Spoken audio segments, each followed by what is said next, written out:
നെതന്യാഹുവിനോട് പറയുന്നു, സർവ സപ്പോർട്ട് ചെയ്യുന്ന ലോക പോലീസ് ചെയ്യുന്ന അമേരിക്കയോട് അല്ലാഹു പറയുന്നു, കത്തി കഴിഞ്ഞ ബുധനാഴ്ച തുടങ്ങി ഇതുവരെയും അണയാതെ ആടി കത്തിക്കൊണ്ടിരിക്കുന്ന ഈ അഗ്നികുണ്ഡമുണ്ടല്ലോ, ഈ കാട്ടുതീ ഉണ്ടല്ലോ, മിനൽ അദാബില്ലദിന, ഒരു ചെറിയ ഡോസാണ്, ഒരു സൂചനയാണ്. അല്ലാഹു പറയുകയാണ്, ഒരു ചെറിയ സൂചനയാണ്. നിങ്ങളെ വലിയ അദാബ് പിടികൂടാൻ പോകുന്നു. ദൂരൽ അദാബിൽ അക്ബർ, ഏറ്റവും വലിയ ശിക്ഷ നിങ്ങളെ പിടികൂടാൻ പോവുകയാണ്. ആ ശിക്ഷ ഉണ്ടാകാൻ പോകുന്നു എന്നതിന്റെ സൂചനയാണ് ഈ ചെറിയ കാട്ടുതീ. എന്തിനാണെന്നറിയോ ഈ കാട്ടുതീ ഉണ്ടാക്കിയത്? ലഅല്ലഹും യർജിഊൻ, ഈ അക്രമം അവസാനിപ്പിച്ചുകൊണ്ട്, സൈന്യത്തെ പിൻവലിച്ചുകൊണ്ട് ഈ അക്രമത്തിൽ നിന്നും നിങ്ങൾ പിന്തിരിയുന്നുണ്ടോ എന്ന് അല്ലാഹു പരീക്ഷിക്കാൻ വേണ്ടിയാണ് ഈ കാട്ടുതീ. അത് മനസ്സിലാക്കേണ്ടവർക്ക് മനസ്സിലാക്കുകയുള്ളൂ. അല്ലാഹു പറയുന്നത്, പിന്തിരിയാൻ സമയം അതിക്രമിച്ചു കഴിഞ്ഞു, പിന്തിരിയുന്നവർക്ക് പിന്തിരിയാം, വലിയ എന്തോ അപകടം നിങ്ങളെ പിടികൂടാൻ വരുന്നു എന്ന സൂചനയാണ് പ്രിയപ്പെട്ടവരെ അല്ലാഹു സുബ്ഹാനഹു വ തആല നമ്മളെ പഠിപ്പിക്കുന്നത്. ഇവർക്ക് സർവ്വ സപ്പോർട്ട് ചെയ്യുന്ന അമേരിക്കയിലും അത് കഴിഞ്ഞ 3 മാസം പിന്നീടും ഇസ്രായേലും പലസ്തീനിലും ഈ തീ ഉണ്ടാകുന്നുവെങ്കിൽ അവരെ അഭിമുഖീകരിക്കാൻ പോകുന്ന പ്രിയപ്പെട്ട സഹോദരന്മാരെ, ഏതാണ്ട് 2-3 മാസങ്ങൾക്ക് മുമ്പ് അമേരിക്കയിലെ കാലിഫോർണിയയിലും ലോസ് ആഞ്ചലസിലും ഉണ്ടായ അതിശക്തമായ കാട്ടുതീയെ സംബന്ധിച്ച് ദിവസങ്ങളോളം ആടി പടർന്ന കാട്ടുതീ, ആ കാട്ടുതീയിലൂടെ അമേരിക്കയിലുണ്ടായ ദുരന്തത്തെക്കുറിച്ചും നാശനഷ്ടങ്ങളെക്കുറിച്ചുമൊക്കെ പത്രമാധ്യമങ്ങളിലൂടെ നമ്മൾ വായിക്കുകയും അതിൻ്റെ ഭീകരമായ ദൃശ്യങ്ങൾ സോഷ്യൽ മീഡിയകളിലൂടെ നമ്മൾ കാണുകയും ചെയ്തവരാണ്.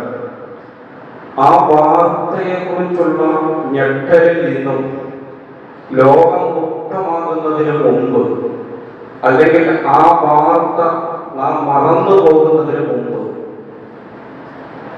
നമ്മൾ അടുത്ത ഒരു തീപിടുത്തത്തെ കുറിച്ചുള്ള വാർത്തയാണ് കഴിഞ്ഞ 2-3 ദിവസമായി കേട്ടുകൊണ്ടിരിക്കുന്നത്.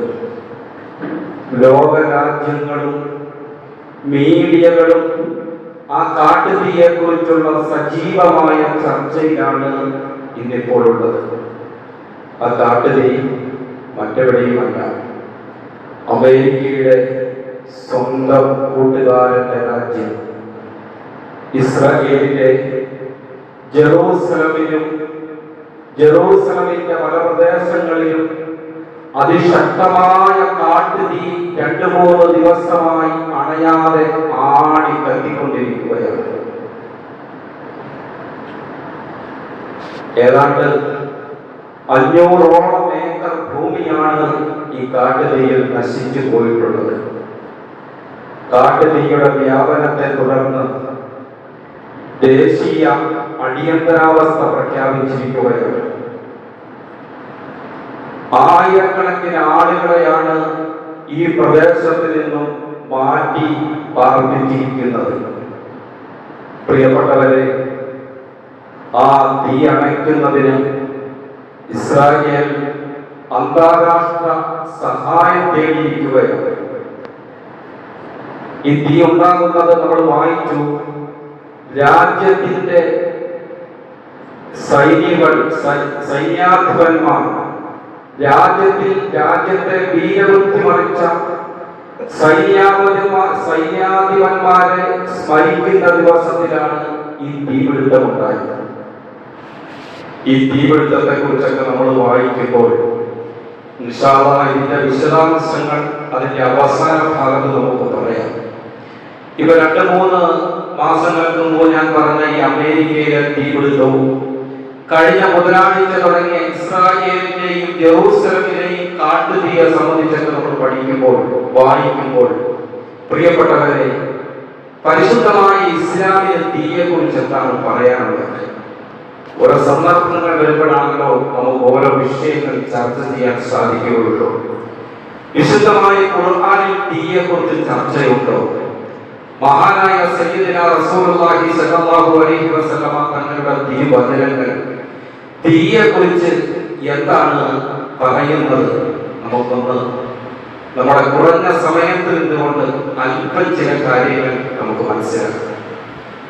തീ എന്ന് പറയുന്നത് അല്ലാഹുവിന്റെ വലിയ അനുഗ്രഹമാണ്. മനുഷ്യ ജീവിതത്തിൽ ഒഴിച്ചുകൂടാനാവാത്ത, മനുഷ്യ ജീവിതത്തിന്റെ അവിഭാജ്യമായ ഒരു ഘടകമാണ് തീ. വായു പോലെ, വെള്ളം പോലെ മനുഷ്യർ ഒഴിച്ചുകൂടാനാവാത്ത വലിയൊരു അനുഗ്രഹം, വലിയൊരു ഘടകമാണ് പ്രിയപ്പെട്ടവരെ തീ എന്ന് പറയുന്നത്. സൂറത്തുൽ വാഖിഅ എല്ലാ ദിവസവും ഇശാ മഗ്‌രിബിന്റെ ഇടയിൽ ഓതൽ സുന്നത്തായി പ്രഖ്യാപിക്കപ്പെട്ട സൂറത്തുൽ വാഖിഅ. സൂറത്തുൽ വാഖിഅയുടെ 68 മുതൽ തുടങ്ങുന്ന ആയത്തുകളിൽ അല്ലാഹു സുബ്ഹാനഹു വ തആല നമ്മളോട് ചോദിക്കുന്നു, അഫറഅയ്തുമുൽ മാഅല്ലദീ തശ്റബൂൻ അഅൻതും അൻസൽതുമൂഹു മിനൽ മുസ്നി അം നഹ്നുൽ മുൻസിലൂൻ. അല്ലാഹു തആല ചോദിക്കുന്നു, അഫറഅയ്തുമുൽ മാഅല്ലദീ തശ്റബൂൻ, നിങ്ങൾ കുടിക്കുന്ന, നിങ്ങൾ കുളിക്കാൻ ഉപയോഗിക്കുന്ന, നിങ്ങളുടെ ദൈനംദിന ജീവിതത്തിൽ ഉപയോഗിക്കുന്ന വെള്ളത്തെ കുറിച്ച് നിങ്ങൾ ചിന്തിച്ചു നോക്കിയിട്ടുണ്ടോ? വെള്ളത്തെ കുറിച്ച് നമ്മൾ ചിന്തിച്ചിട്ടുണ്ടോ? യഥേഷ്ടം വെള്ളം ഉപയോഗിക്കുമ്പോൾ ആ വെള്ളത്തിന്റെ ദാതാവാരാണ്? ആരാണ് ഈ വെള്ളം നൽകിയത്? എങ്ങനെയാണ് ഈ വെള്ളം ഉൽപ്പാദിപ്പിക്കപ്പെടുന്നത്?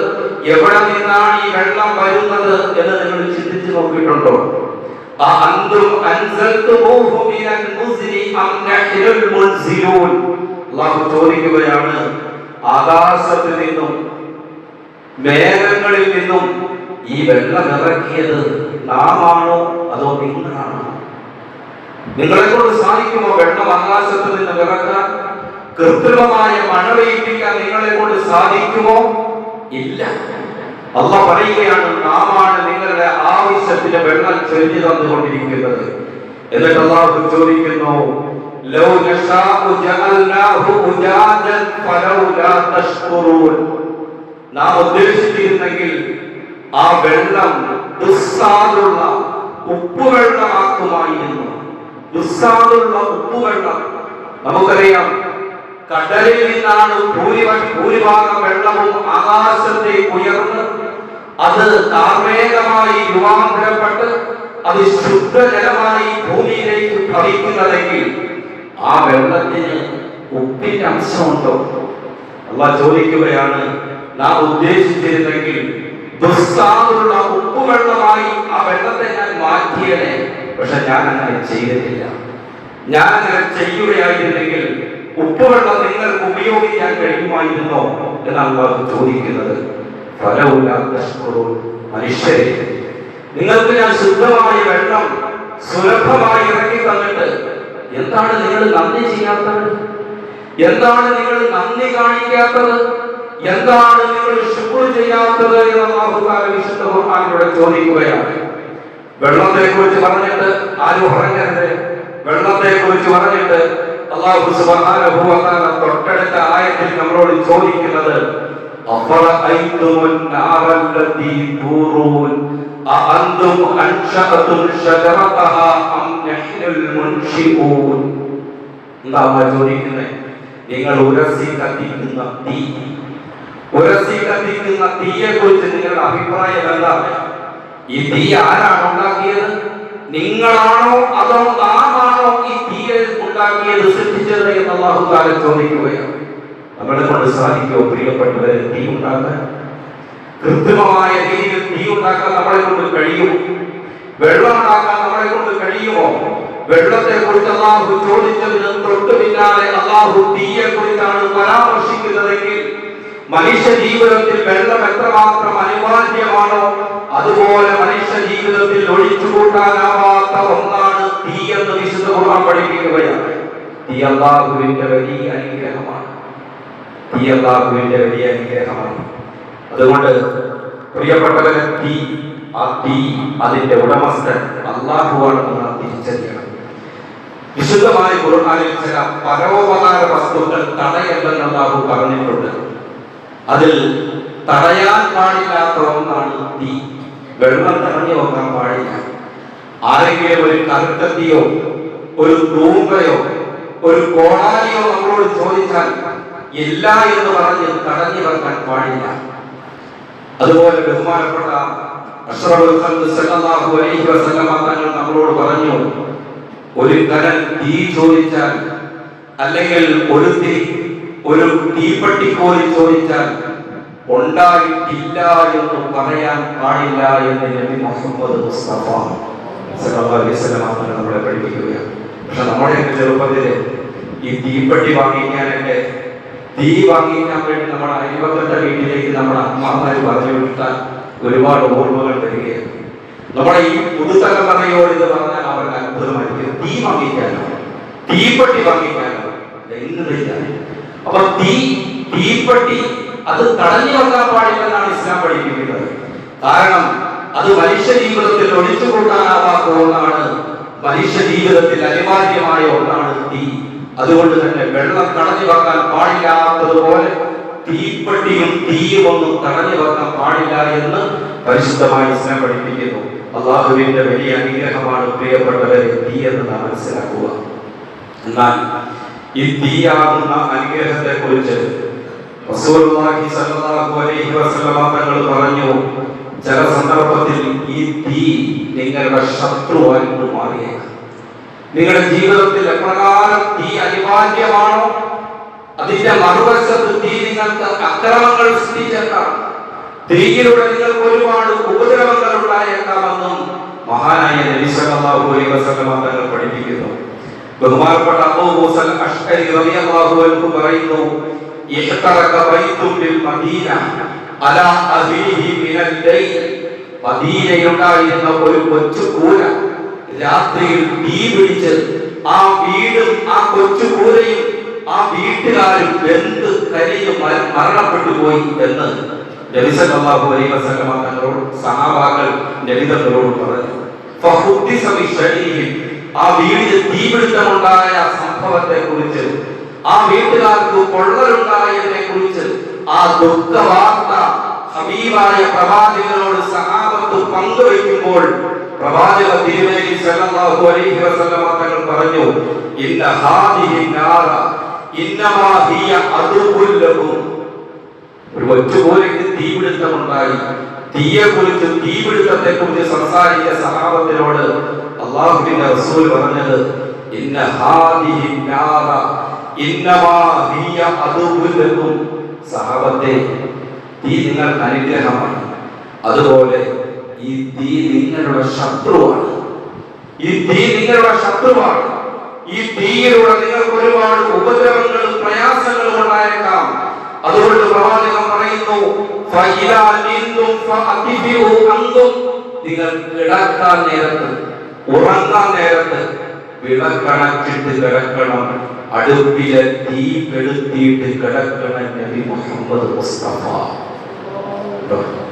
അടുപ്പിലെ തീ കെടുത്തിയിട്ട് വേണം ഉറങ്ങാൻ കിടക്കാൻ. വിളക്കുന്നില്ലല്ലോ. വിളക്ക് കുറെ കാലങ്ങൾക്ക് ഞാൻ സൂചിപ്പിച്ചതുപോലെ വിളക്കണച്ചിട്ട് വേണം ഉറങ്ങാൻ കിടക്കാൻ.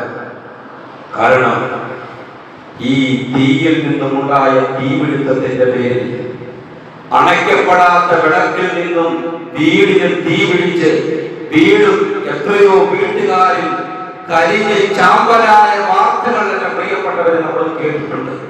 അല്ലാഹുവിന്റെ റസൂൽ 14 മുമ്പ് കരുണയുള്ള ഒരു പിതാവിനെ പോലെ, വാത്സല്യനിധികളായ തന്റെ മക്കളോട് പറയുന്ന ഒരു പിതാവിനെ പോലെ ഈ ഉമ്മത്തിനെ പഠിപ്പിക്കുന്നു. ഉറങ്ങാൻ കിടക്കുമ്പോൾ തീ അണച്ചിട്ട് കിടക്കണം, വിളക്കൂതി അണച്ചിട്ട് കിടക്കണം. തീ വീട്ടിൽ അവശേഷിപ്പിക്കുന്ന രീതിയിൽ നിങ്ങൾ കിടക്കാൻ പാടില്ല. എന്റെ പ്രിയപ്പെട്ടവരെ, ഇന്ന് ഈ ഹദീസ് നമ്മൾ മനസ്സിലാക്കുമ്പോൾ നമ്മൾ ഇന്ന് ഗ്യാസ് ആണ് ഉപയോഗിക്കുന്നത്.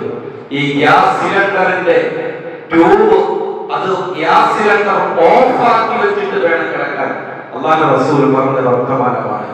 കാരണം ഈ ഗ്യാസ്, ഇതിന്റെ സിലിണ്ടറിന്റെ ട്യൂബ് എങ്ങാനും വല്ല എരിയോ മറ്റോ കടിച്ച് അതിന് വല്ല ലീക്കുണ്ടായാൽ പിന്നീടുണ്ടാകുന്ന ദുരന്തം എത്ര വലുതായിരിക്കും.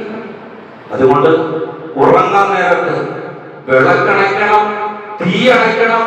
ആധുനിക കാലഘട്ടത്തിൽ നിന്നുകൊണ്ട് അല്ലാഹുവിന്റെ റസൂലിന്റെ ഹദീസിനെ വ്യാഖ്യാനിച്ച് നാം പറയുന്നു, ഇന്ന് നാം തീക്ക് വേണ്ടി ഉപയോഗിക്കുന്ന ഭക്ഷ്യപാനീയങ്ങൾ, ഭക്ഷണ പദാർത്ഥങ്ങൾ വേവിക്കുന്നതിന് വേണ്ടി ഉപയോഗിക്കുന്ന ഗ്യാസിന്റെ സിലിണ്ടർ അത് ഓഫാക്കി വെച്ചിട്ട് വേണം കിടന്നുറങ്ങാൻ. ഇല്ലെങ്കിൽ വലിയ പ്രത്യാഘാതങ്ങളും ദുരന്തങ്ങളും ഉണ്ടാകും. പ്രിയപ്പെട്ടവരെ, വീടിന്റെ വാതിൽ അടയ്ക്കണം, ബിസ്മി പറഞ്ഞുകൊണ്ട് വീടിന്റെ വാതിൽ അടയ്ക്കണം, വിളക്ക് നിറയ്ക്കണം. എന്തെല്ലാം കാര്യങ്ങളാണ് അല്ലാഹുവിന്റെ റസൂൽ സല്ലല്ലാഹു അലൈഹി വസല്ലം നമ്മളെ പഠിപ്പിക്കുന്നത്. വെള്ളം കോരി വെച്ചിരിക്കുന്ന പാത്രം മൂടി വെക്കണം, വീടിന്റെ വാതിൽ അടച്ചോ എന്ന് നിങ്ങൾ ശ്രദ്ധിക്കണം, വിളക്ക് അടുപ്പ് കെടുത്തണം, ഗ്യാസ് അതിന്റെ സിലിണ്ടർ ഓഫാക്കി വെക്കണം. ഇല്ലെങ്കിൽ ഉണ്ടാകുന്ന ദുരന്തങ്ങൾ വലുതാണ്. അപ്പൊ തീ അനുഗ്രഹമാണ്, അതുപോലെ മനുഷ്യനത് ഉപദ്രവമായി മാറുന്ന ചില സന്ദർഭങ്ങളുമുണ്ട്. അതുകൊണ്ട് ആ തീയിൽ വെന്തു മരിക്കുക എന്ന് പറയുന്നത് ശ്രദ്ധിക്കുന്ന അത് ഏറ്റവും വലിയ ഭീകരമായ ഒരു മരണമായിരിക്കും, ഏറ്റവും വേദനയേറിയ മരണമായിരിക്കും വെന്തു മരിക്കുക എന്ന് പറയുന്നത്.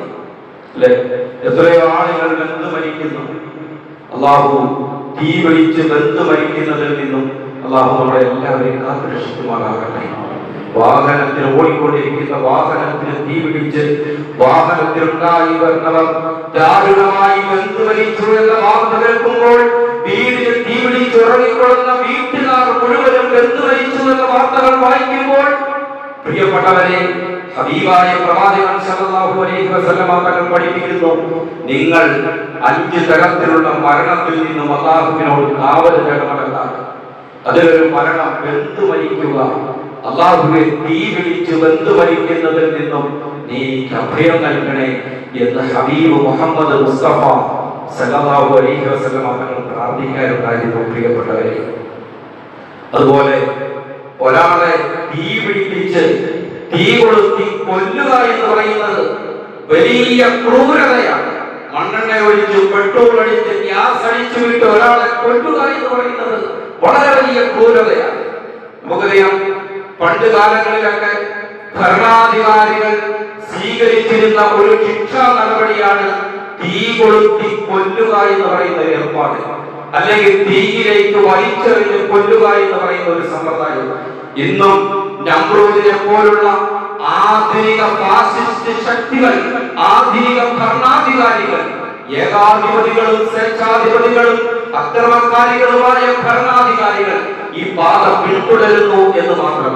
ലോകം വികസിച്ചതനുസരിച്ച് മിസൈൽ വർഷിച്ച്, ബോംബ് വർഷിച്ച്, നിർദാക്ഷിണ്യം ചുട്ടുകൊല്ലുന്ന ഏർപ്പാട് ഇന്ന് ലോകത്ത് നിലനിൽക്കുന്നുവെങ്കിൽ, ഇത് ബഹുമാനപ്പെട്ട ഇബ്രാഹിം നബി അലൈഹിസ്സലാമിന്റെ കാലഘട്ടത്തിൽ ഭരണം നടത്തിയിരുന്ന നമ്രൂദ് രാജാവ് സ്വീകരിച്ചിരുന്ന ഒരു ശിക്ഷാ രീതിയാണ് തീ കൊളുത്തി തീയിലിട്ട് കൊല്ലുക എന്ന് പറയുന്നത്.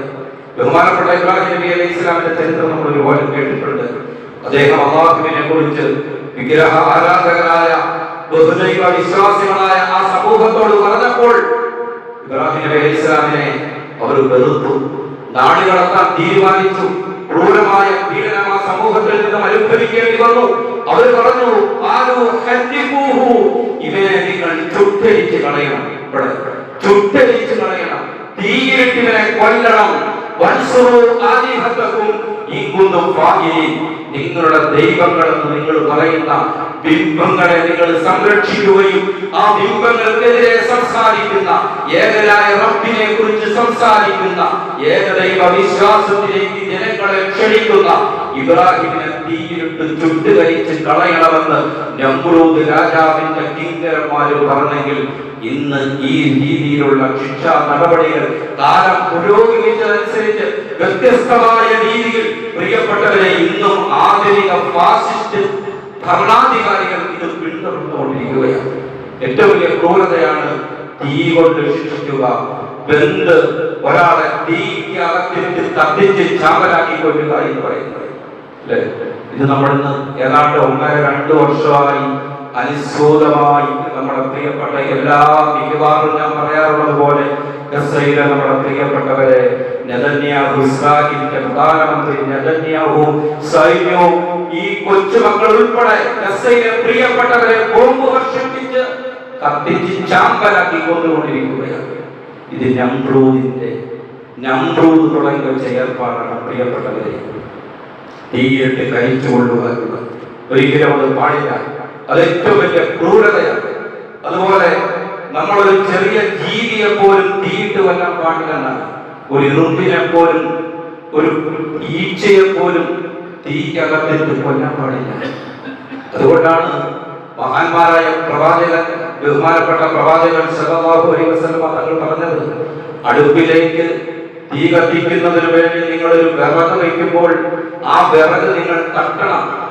അതൊന്ന് തട്ടിമുട്ടി വേണം നിങ്ങൾ ആ വിറകിന്റെ കമ്പ് അടുപ്പിലേക്ക് വെക്കാൻ. കാരണം ഉണങ്ങിയിരിക്കുന്ന ആ വിറകിന്റെ തൊലിയുടെ ഉള്ളിലെങ്ങാനും വല്ല ഉറുമ്പുകളും ഒളിച്ചിരിപ്പുണ്ടെങ്കിൽ അടുപ്പിലേക്ക് വെക്കുമ്പോൾ നിങ്ങളുടെ അടുപ്പിലെ തീയിൽ ആ ചെറിയ പ്രാണി ഉറുമ്പ് വെന്ത് ചാകുന്നത്, അത് ചുട്ടുകരിക്കപ്പെടും.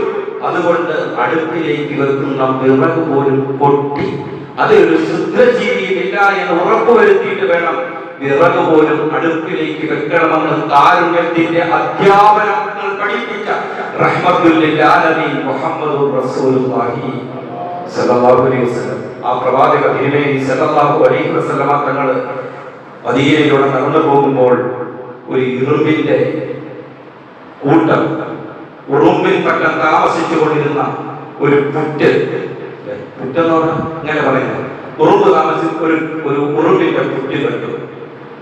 ആരോ സഹാബാക്കൾ അത് തീയിട്ട് കഴിച്ചിരിക്കുകയാണ്.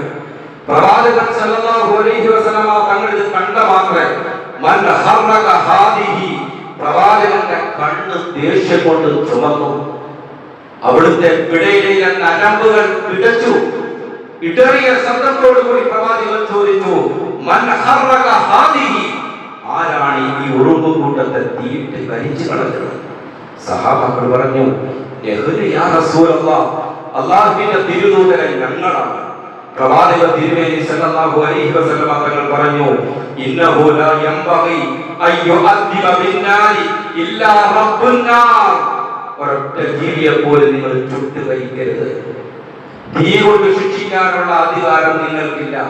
തീ കൊണ്ട് ശിക്ഷിക്കാനുള്ള അധികാരം തീയുടെ ഉടമസ്ഥനായ റബ്ബിന് മാത്രമാണ് എന്ന് അഷ്റഫുൽ ബറാ മുഹമ്മദ് മുസ്തഫ സല്ലല്ലാഹു അലൈഹി വസല്ലം തങ്ങൾ നമ്മളെ പഠിപ്പിക്കുകയാണ്. പ്രിയപ്പെട്ടവരെ, നമ്മൾ അത് പ്രത്യേകം ശ്രദ്ധിക്കേണ്ട ചില കാര്യങ്ങളാണ്. തീ അത് നമുക്ക് അപകടകരമായി ഭവിക്കും. അള്ളാഹുവിന്റെ വലിയ അനുഗ്രഹവുമാണ് തീ. നാം മനസ്സിലാക്കുക, ഇസ്ലാമിന്റെ ക്രിമിനൽ നിയമത്തിൽ പോലും തീ കൊണ്ട് ശിക്ഷിക്കാനുള്ള ഒരു ശിക്ഷാ നടപടി ഇസ്ലാമിലില്ല. ഒരാൾ മറ്റൊരാളെ അകാരണമായിട്ട് കൊന്നാൽ ഇസ്ലാമിന്റെ ശിക്ഷാ നടപടി പ്രകാരം കൊന്ന ആളെ തിരിച്ചു കൊല്ലണം. അതാണ്. ഒരാള് വിവാഹിതനായ ഒരാൾ വ്യഭിചരിച്ചാൽ ഇസ്ലാമിന്റെ ശിക്ഷാ നടപടി പ്രകാരം എറിഞ്ഞു കൊല്ലണം എന്നാണ്. ഇതൊക്കെ ഇസ്ലാമിന്റെ ശിക്ഷാ നിയമങ്ങളാണ്, ഇസ്ലാമിന്റെ ക്രിമിനൽ നിയമങ്ങളാണ് പ്രിയപ്പെട്ടവരെ. പക്ഷേ ഒരിടത്ത് പോലും തീ കൊളുത്തി കൊല്ലണമെന്ന് ഇസ്ലാം പഠിപ്പിക്കുന്നില്ല. അങ്ങനൊരു ശിക്ഷാ നിയമം പരിശുദ്ധമായ ഇസ്ലാമിൽ ഇല്ല. കാരണം അത് അത്രമേൽ ക്രൂരതയാണ് എന്ന് നാം മനസ്സിലാക്കുക. ഈ രീതിയിൽ ഇന്ന് ലോകത്ത് അക്രമങ്ങൾ അഴിച്ചുവിടുന്നവർ, മൃഗീയമായി മനുഷ്യരെ കൊല്ലുന്നവർ, തീയിട്ട് കൊല്ലുന്നവർ, ബോംബ് വർഷിപ്പിച്ച് കൊല്ലുന്നവർ, ലോകത്ത് ജീവിച്ചിരിക്കുന്ന അക്രമകാരികളായ ആളുകൾ, അവരെ അല്ലാഹു സുബ്ഹാനഹു വ തആല തീ കൊണ്ട് ദുനിയാവിൽ പോലും ശിക്ഷിച്ച ചരിത്രങ്ങൾ നമുക്ക് വായിക്കാൻ കഴിയും. നാളെ ആഖിറത്തിൽ അല്ലാഹു ദുനിയാവിലെ തീയേക്കാൾ 70 മടങ്ങ് ശക്തിയുള്ള തീ നരകത്തിൽ അവരെ ശിക്ഷിക്കുമെങ്കിൽ ദുനിയാവിൽ വെച്ച് തന്നെ അല്ലാഹു സുബ്ഹാനഹു വ തആല അക്രമകാരികളെ തീ കൊണ്ട് ശിക്ഷിച്ച ചരിത്രങ്ങൾ, ഹദീസുകളിൽ ചരിത്രങ്ങൾ നമുക്ക് കാണാൻ കഴിയും പ്രിയപ്പെട്ടവരെ. കാരണം ഇന്നഹു ലാ യുഹിബ്ബുൽ ളാലിമീൻ, അല്ലാഹുവിന് അക്രമകാരികളെ ഇഷ്ടമല്ല. ശ്രദ്ധിക്കണം എല്ലാവരും, അക്രമം നടത്തുന്നവരെ അല്ലാഹുവിന് ഇഷ്ടമല്ല. തീർച്ചയായും അക്രമകാരികൾക്കെതിരെ നിലകൊള്ളുന്നവരാണ് അല്ലാഹു. അല്ലാഹു ലോകത്ത് അക്രമത്തെ വെച്ചു പൊറുപ്പിക്കുകയില്ല. വലാ തഹ്സബന്ന അല്ലാഹ ഗാഫിലൻ അമ്മാ യഅമലു ളാലിബൂൻ. വിശുദ്ധമായ ഖുർആൻ ചോദിക്കുന്നുണ്ട്, നിങ്ങൾ വിചാരിക്കുന്നുണ്ടോ അക്രമകാരികളുടെ നീചവും നികൃഷ്ടമായ പ്രവർത്തനങ്ങളെ തൊട്ട് അല്ലാഹു അശ്രദ്ധനാണ് എന്ന് നിങ്ങൾ ഭാവിക്കുന്നുണ്ടോ? ഇല്ല, അങ്ങനെ നിങ്ങൾ വിചാരിക്കേണ്ട. എവിടെ അക്രമം പ്രവർത്തിച്ചാലും അല്ലാഹു കണ്ടുകൊണ്ടിരിക്കുകയാണ്. അവരെ ലോകത്തൊരിക്കലും വെച്ചു പൊറുപ്പിക്കുകയില്ല. അല്ലാഹു അവരെ പിടികൂടുക തന്നെ ചെയ്യും. മഹാനായ പ്രവാചകൻ തിരുമേനി സല്ലല്ലാഹു അലൈഹി വസല്ലം തങ്ങൾ പറഞ്ഞു, ഇന്നല്ലാഹ ലയുംലി ലിൽവാലിം. അല്ലാഹു തആല അക്രമകാരികൾക്ക് ഒരു സാവധാനം കൊടുക്കുകയാണ്. അവരെ അല്ലാഹു പിന്തിരിപ്പിക്കുകയാണ്. അവരെ അല്ലാഹു അഴിച്ചു വിട്ടിരിക്കുകയാണ്. എത്രത്തോളം എന്തിനാണ് അക്രമം എത്രത്തോളം അക്രമകാരികളാകും എന്നറിയാൻ വേണ്ടി അവർ അക്രമത്തിന്റെ കൊടുമുടിയിലെത്തുമ്പോൾ ആ അക്രമത്തിന്റെ സർവ്വ സീമകളും ലംഘിച്ചുകൊണ്ട് അവർ കൊടിയ അക്രമകാരികളായി മാറുമ്പോൾ അല്ലാഹു അവരെ പിടിക്കും. അല്ലാഹു അവരെ പിടിച്ചു കഴിഞ്ഞാൽ അല്ലാഹുവിന്റെ ശക്തമായ പിടുത്തത്തിൽ നിന്നും കുതറി മാറാൻ ഈ അക്രമകാരികൾക്ക് സാധ്യമല്ലെന്ന് അഷ്റഫുൽ ഖൽഖ് നബി മുഹമ്മദ് മുസ്തഫ സല്ലല്ലാഹു അലൈഹി വസല്ലം തങ്ങൾ നമ്മളെ പഠിപ്പിക്കുകയാണ്. പ്രിയപ്പെട്ടവരെ, ഇന്ത്യൻ വർത്തമാന കാലഘട്ടത്തിൽ നമ്മുടെ രാജ്യത്തും ലോകത്തിന്റെ നാനാഭാഗത്തും അക്രമകാരികളായ ആളുകൾ അണിഞ്ഞാടുമ്പോൾ, ഇവിടുത്തെ പാവപ്പെട്ടവർ നീതി നിഷേധിക്കപ്പെടുമ്പോൾ, ഇവിടുള്ള പാവങ്ങൾ ആക്രമിക്കപ്പെട്ടുകൊണ്ടിരിക്കുമ്പോൾ, ഇവിടെ വർദ്ധിത വിഭാഗത്തിന്റെ എണ്ണം നാൾക്കുനാൾ അധികരിക്കുമ്പോൾ നമ്മൾ തോന്നിയേക്കാം, എന്താണ് അല്ലാഹ് ഇത് കാണുന്നില്ലേ? എന്താണ് അല്ലാഹുവിനെ പിടിക്കാത്തത്? പിടിക്കും. അല്ലാഹുവിന്റെ റസൂൽ പറഞ്ഞതുപോലെ അല്ലാഹു അവർക്ക് സാവധാനം കൊടുക്കുകയാണ്, ഒന്ന് പിന്തിരിപ്പിക്കുകയാണ്, അല്പകാലത്തേക്ക് അഴിച്ചു വിട്ടിരിക്കുകയാണ്.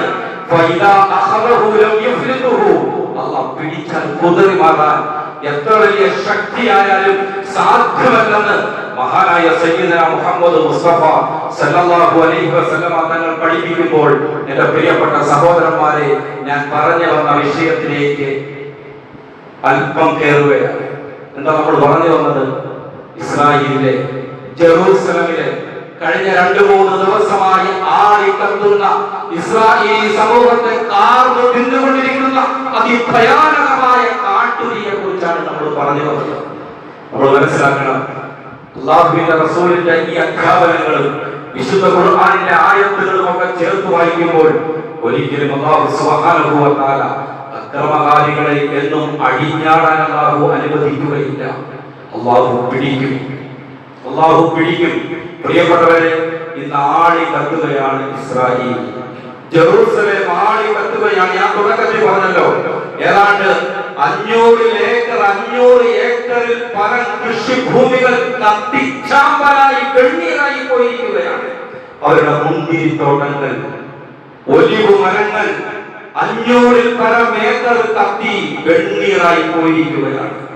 തീ കെടുത്താൻ വേണ്ടി അവർ മറ്റ് രാഷ്ട്രങ്ങളോട് സഹായം തേടിയിരിക്കുകയാണ്. ഒരുപാട് തീ അണയ്ക്കാൻ വേണ്ടി ഇസ്രായേലിലെ മുഴുവൻ ഫയർഫോഴ്സ് യൂണിറ്റുകൾ ചേർന്ന് കെടുത്തുവാൻ ശ്രമിച്ചിട്ടും ആ തീ അണയ്ക്കാൻ അവരെ കൊണ്ട് കഴിയുന്നില്ല. കാട്ടുതീ ഇങ്ങനെ വ്യാപിച്ചുകൊണ്ടിരിക്കുകയാണ്. പ്രിയപ്പെട്ട സഹോദരന്മാരെ, ഇന്നും ഇന്നലെയും ഒക്കെ ഇസ്രായേലിലെ തീപിടുത്തമുണ്ടായ ചിത്രങ്ങൾ നിങ്ങൾ എടുത്തു നോക്കുമ്പോൾ ആ ചിത്രങ്ങൾ നമ്മളെ കാണിച്ചു തരുന്ന ഒരു കാഴ്ചയുണ്ട്. ഓരോ സ്ഫോടനം കഴിയുമ്പോഴും ഗസയിൽ ഉയർന്നു പൊങ്ങുന്ന തീനാളങ്ങൾ കണക്കെ പുകപടലങ്ങളും തീനാളങ്ങൾ കൊണ്ടും ജെറൂസലേമിന്റെയും ഇസ്രായേലിന്റെയും ആകാശം ഇങ്ങനെ കരിഞ്ഞു നിൽക്കുന്നത് നമുക്ക് കാണാൻ കഴിയും. ഗസയിൽ തീപടലങ്ങൾ പൊങ്ങുന്നത്, ഉയരുന്നത്, കറുത്ത പുക ഉയരുന്നത് ഇസ്രായേലിന്റെ സൈന്യത്തിന്റെ ബോംബ് വർഷത്തിന്റെ പേരിലാണെങ്കിൽ 2-3 ദിവസമായി ഇസ്രായേലിൽ ജെറൂസലേമിൽ തളങ്കെട്ടി നിൽക്കുന്ന കറുത്ത പുക, ആകാശത്തോളം ഉയർന്നു നിൽക്കുന്ന തീനാളങ്ങൾ. എവിടുന്നാണ് ഈ തീനാളങ്ങൾ ഉണ്ടായത്? എങ്ങനെയാണ് ഇസ്രായേൽ കറുത്ത പുക ഉയർന്നത്? എങ്ങനെയാണ്? അത് കണ്ടുപിടിക്കപ്പെട്ടിട്ടില്ല. അന്വേഷണം നടന്നുകൊണ്ടിരിക്കുന്നു. ഇന്ന് ചില സംഖ്യകളുടെ ചാനലിൽ ശ്രദ്ധിച്ചവർക്കറിയാം, വാർത്തകൾ വന്നു, അത് ഹമാസ് ആസൂത്രിതമായി കത്തിച്ചതാണെന്ന്. ഇവിടെ ജെറൂസലമിലും ഇസ്രായേലും തീയിട്ടത് ഹമാസ് ആണെന്ന് പറയുകയാണ്. കള്ളനുണ പ്രചരിപ്പിക്കപ്പെട്ടുകൊണ്ടിരിക്കുകയാണ്. എവിടെ നിന്നാണ് ഈ തീപിടുത്തമുണ്ടായത്, ഇതിന്റെ തുടക്കം എങ്ങനെയാണെന്ന് ഇന്നും ഇസ്രായേൽ കൂലങ്കഷമായ അന്വേഷണം നടത്തിക്കൊണ്ടിരിക്കുകയാണ്. എന്തുമാകട്ടെ പ്രിയപ്പെട്ട സഹോദരന്മാരെ, ഗസയെ അവർ തീനാളം കൊണ്ട് നിറച്ചെങ്കിൽ, കറുത്ത പുക കൊണ്ട് ഇസ്രായേലി സൈന്യം നെതന്യാഹുവിന്റെ കൽപ്പന പ്രകാരം ഗസയെ ആ തീനാളം കൊണ്ട്, കറുത്ത പുക കൊണ്ട് ആ ഗസ മൂടി നിൽക്കുന്നുവെങ്കിൽ, നിറഞ്ഞു നിൽക്കുന്നുവെങ്കിൽ, ഇന്ന് ഇസ്രായേലിന്റെ ചില ഭാഗങ്ങൾ കാട്ടുതീയുടെ പുക കൊണ്ട് നിറഞ്ഞു നിൽക്കുകയാണ്. ഗസയിൽ കാണുന്ന അതേ കാഴ്ചയാണ് ഇന്ന് നമുക്ക് ഇസ്രായേലിൽ കാണാൻ കഴിയുന്നതെങ്കിൽ, ഞാൻ ഒറ്റ കാര്യം പറയുകയാണ്, പ്രിയപ്പെട്ട സഹോദരന്മാരെ, ഒരിക്കലും മറുതിന്റെ പ്രാർത്ഥന അല്ലാഹു തട്ടിക്കളയുകയില്ല. എത്ര കാലം കൊണ്ട് അവർ അനുഭവിക്കുന്നു, അവർ എപ്പോഴും അല്ലാഹുവിനോട് പ്രാർത്ഥിച്ചുകൊണ്ടിരിക്കുകയാണ്. മർദ്ദിത വിഭാഗം, ലോകത്ത് ഇത്രയേറെ മർദ്ദിക്കപ്പെട്ട ഒരു ജനവിഭാഗം ഭൂമി ലോകത്ത് വേറെ ആരെങ്കിലും ഉണ്ടോ? യസ്സഖാനെ പോലെ ഫഇന്നഹു ലൈസ ബൈനഹാ വബൈന അല്ലാഹി ഹിജാബുൻ വഇസ്സതി വജലാലി ലഅൻസുറന്നക വലൗ ബഅദ ഹീൻ.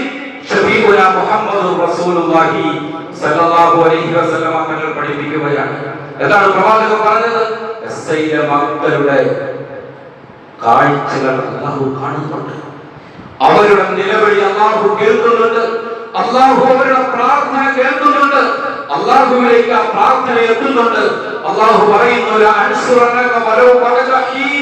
അല്പം വൈകിയാലും നിങ്ങളെ ഞാൻ സഹായിക്കും. അല്ലാഹുവിന്റെ ഇസ്സത്ത്, അവന്റെ ഔന്നത്യവും അവന്റെ ഇസ്സത്തും പ്രതാപവും സത്യം ചെയ്തുകൊണ്ട് അല്ലാഹു പറയുകയാണ്, അല്ലാഹു സഹായിക്കും, അല്ലാഹു അവരെ സഹായിക്കും. പ്രിയപ്പെട്ടവരെ, സഹായിക്കും അല്ലാഹു. ഈ ഒരു അഗ്നിയിലൂടെ, കാട്ടുതീയിലൂടെ എന്താണ് ലോക രാജ്യങ്ങളെ നാം മനസ്സിലാക്കണം. ഇത്രയൊക്കെ ക്രൂരത അനുഭവിച്ചിട്ട് പോലും അറബി രാജ്യങ്ങൾ പോലും കാര്യമായി ഒന്ന് ശക്തിക്കാതെ, ഒന്ന് പ്രതിരോധിക്കാനുള്ള മാർഗങ്ങൾ സ്വീകരിക്കാതെ ഇന്നും അവിടെയുള്ള പാവപ്പെട്ട കുഞ്ഞുങ്ങളെയും വൃദ്ധരെയും സ്ത്രീകളെയും ഒക്കെ കൊന്നൊടുക്കപ്പെടുമ്പോൾ നാം മനസ്സിലാക്കണം, അല്ലാഹു പറയുന്നുണ്ട്,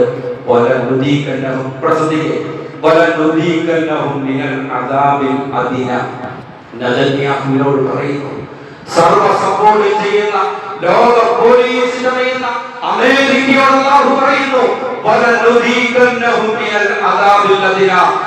കഴിഞ്ഞ ബുധനാഴ്ച തുടങ്ങി ഇതുവരെയും അണയാതെ ആടി കത്തിക്കൊണ്ടിരിക്കുന്ന ഈ അഗ്നികുണ്ഡമുണ്ടല്ലോ, ഈ കാട്ടുതീ ഉണ്ടല്ലോ, മിനൽ അദാബിൽ അദിന, ഒരു ചെറിയ ഡോസാണ്, ഒരു സൂചനയാണ്. അല്ലാഹു പറയുകയാണ്, ഒരു ചെറിയ സൂചനയാണ്. നിങ്ങളെ വലിയ അദാബ് പിടികൂടാൻ പോകുന്നു. ദൂനൽ അദാബിൽ അക്ബർ, ഏറ്റവും വലിയ ശിക്ഷ നിങ്ങളെ പിടികൂടാൻ പോവുകയാണ്. ആ ശിക്ഷ ഉണ്ടാകാൻ പോകുന്നു എന്നതിന്റെ സൂചനയാണ് ഈ ചെറിയ കാട്ടുതീ. എന്തിനാണെന്നറിയോ ഈ കാട്ടുതീ ഉണ്ടാക്കിയത്? ലഅല്ലഹും യർജിഊൻ, ഈ അക്രമം അവസാനിപ്പിച്ചുകൊണ്ട്, സൈന്യത്തെ പിൻവലിച്ചുകൊണ്ട് ഈ അക്രമത്തിൽ നിന്നും നിങ്ങൾ പിന്തിരിയുന്നുണ്ടോ എന്ന് അല്ലാഹു പരീക്ഷിക്കാൻ വേണ്ടിയാണ് ഈ കാട്ടുതീ. അത് മനസ്സിലാക്കേണ്ടവർക്ക് മനസ്സിലാക്കിയിട്ടു. അല്ലാഹു പറയുന്നത്, പിന്തിരിയാൻ സമയം അതിക്രമിച്ചു കഴിഞ്ഞു, പിന്തിരിയുന്നവർക്കും പിന്തിരിയാം, വലിയ എന്തോ അപകടം നിങ്ങളെ പിടികൂടാൻ വരുന്നു എന്ന സൂചനയാണ് പ്രിയപ്പെട്ടവരെ അല്ലാഹു സുബ്ഹാനഹു വ തആല നമ്മളെ പഠിപ്പിക്കുന്നത്. ഇവർക്ക് സർവ്വ സപ്പോർട്ട് ചെയ്യുന്ന അമേരിക്കയിലും അത് കഴിഞ്ഞ് 3 മാസം പിന്നിടുമ്പോഴും ഇസ്രായേലും ഫലസ്തീനിലും ഈ തീ ഉണ്ടാകുന്നുവെങ്കിൽ അവരെ അഭിമുഖീകരിക്കാൻ പോകുന്ന